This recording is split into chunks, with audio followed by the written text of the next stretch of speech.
Da nossa videoaula de hoje. Hoje falaremos sobre rebaixamento de veículos, né? Em geral, as pessoas alegam duas coisas para fazer rebaixamento de veículos, né? Questão estética, o veículo fica com a aparência de um carro esportivo ou tunado, e dirigibilidade e estabilidade, porque segundo aqueles que gostam, dizem que o carro fica com o centro de gravidade mais baixo e o custo de suspensão fica maior e a cambagem fica mais negativa, o que dá uma certa estabilidade ao carro, tá? Por outro lado, a gente tem que pensar que esse carro ele foi projetado, os automóveis são projetados por equipes de engenheiros, testados em túneis, testados e de várias formas possíveis e imagináveis, até conseguir o melhor conjunto de suspensão para as estradas onde ele vai rodar. Então, normalmente, eu tenho uma perda de qualidade da suspensão quando eu faço o rebaixamento, principalmente quando é feito por alguém que não conhece bem a questão técnica de uma suspensão, né? E os especialistas dizem, olha, o veículo em geral torna-se mais inseguro, sujeitos a mais problemas. Mas vamos lá. Principais problemas que ocorrem em veículos rebaixados. Cambagem excessivamente negativa, o que gera problema de desgaste em pneu, porque a suspensão, quando você bota a carga, ela tende a abrir as rodas, né, os pneus, e aí eu começo a andar com o pneu sempre muito negativo, que dá um desgaste no ombro interno dos pneus, traseiros principalmente, traseiros dianteiros, né, mas traseiros é mais comum. Maior desconforto aos passageiros, a suspensão fica mais dura. Aparecimento de trincas na estrutura do veículo, em geral, veículos rebaixados, eles têm que receber reforço estrutural, né, pontos de solda, longarinas e coisas desse tipo, porque as cargas são maiores sobre a estrutura, a qual ela não está projetada, né, não é projetado para isso. Choque de pneus com os paralamas devido a questões de espaço. Mau funcionamento e danos no sistema de suspensão em geral. E sobrecarga, o que dá manutenções mais constantes, e sobrecarga dos freios dianteiros, né? Os freios acabam sendo um pouco sobrecarregados e em muitos casos multi-apreensão do veículo, certo? Então aqui a gente vê alguns casos de problemas, o veículo não consegue subir, não conseguiu subir o meio-fio, soltou inclusive o para-choque dianteiro, aqui sendo apreendido, né? Aqui o carro todo marcado no para-choque, e aqui o carro inclusive está tão baixo que ele está todo arranhando, raspando o chão, certo? Porque qualquer carga que eu coloque, se a suspensão está muito baixa, ele vai começar a raspar o chão, né? Tem esse outro problema aqui que o pessoal faz muito com os caminhões, deixa o caminhão inclinado, o que acontece? A carga em momento de freagem, né, nas freagens, ela vai tentar entrar para dentro da cabine, esmagar a cabine, principalmente se essa carga não estiver muito bem amarrada. Certo? Isso é um problema muito grave e o caminhão fica prendido por causa disso. Por causa desse, se faz isso para rebaixar a frente, mas também se faz isso para poder botar mais carga e nivelar o caminhão. Isso é extremamente perigoso nas estradas, né? Aqui nós podemos ver aqui peças rompidas da suspensão, né, em vários locais diferentes, inclusive cair roda, cair o braço de suspensão, a quebra de pivôs e coisas desse tipo, né? São problemas comuns com carros rebaixados. Certo? O carro rebaixado ele tem muito mais problemas, né?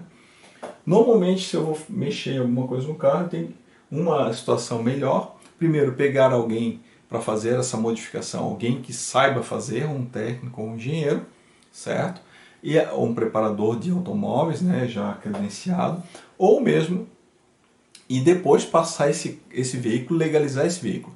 Passar por uma inspeção veicular, onde ele vai ser analisado por especialistas, né, técnicos ou engenheiros, e depois mudar a documentação do carro lá no Detran, certo? E para isso tem molas esportivas próprias, né? Essas molas são de carro.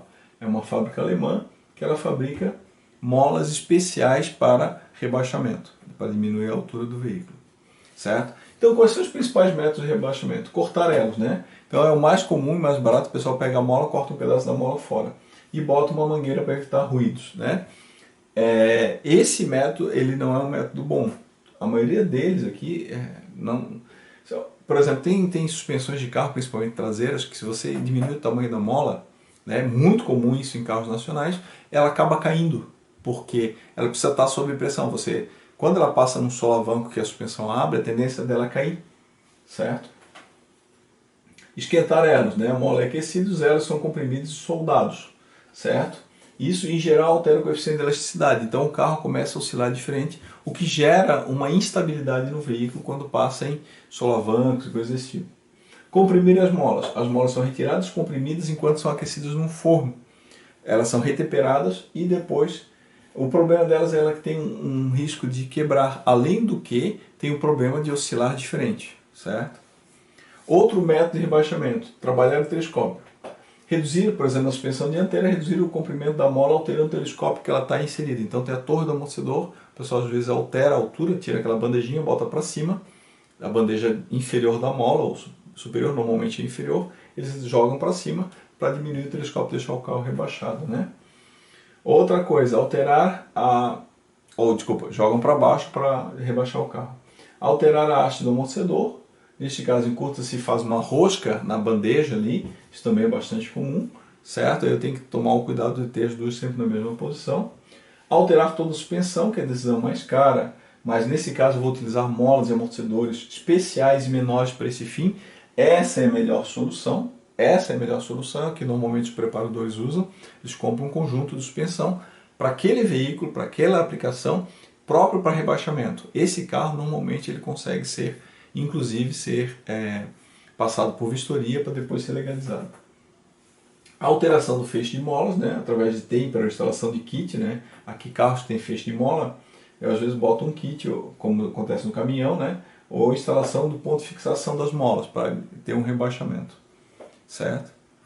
Esses são os principais métodos, lembrando que não é aconselhável, certo? Quem faz isso para não tomar multa, não ter problemas, inclusive de acidentes, tem que saber o que está fazendo, certo? E são, em geral, a maior parte da pessoa que faz rebaixamento faz de forma ilegal. Então, se algum cliente aparecer, eu quero rebaixar o carro, vamos fazer, consultar a legislação, verificar tudo tecnicamente para fazer da melhor forma possível. Na minha opinião, pessoal, isso sempre é um prejuízo e sempre deve ser evitado. O carro é projetado para utilizar nessas estradas que ele vai andar, certo? Com carga, com buracos na estrada, enfim. E se eu mudo as características originais do carro, eu passo a ter problemas com esse veículo muito constantemente. Tá bom? Pessoal, a parte de suspensão, sistema de suspensão finalizou aqui. Estudem e até a nossa próxima videoaula.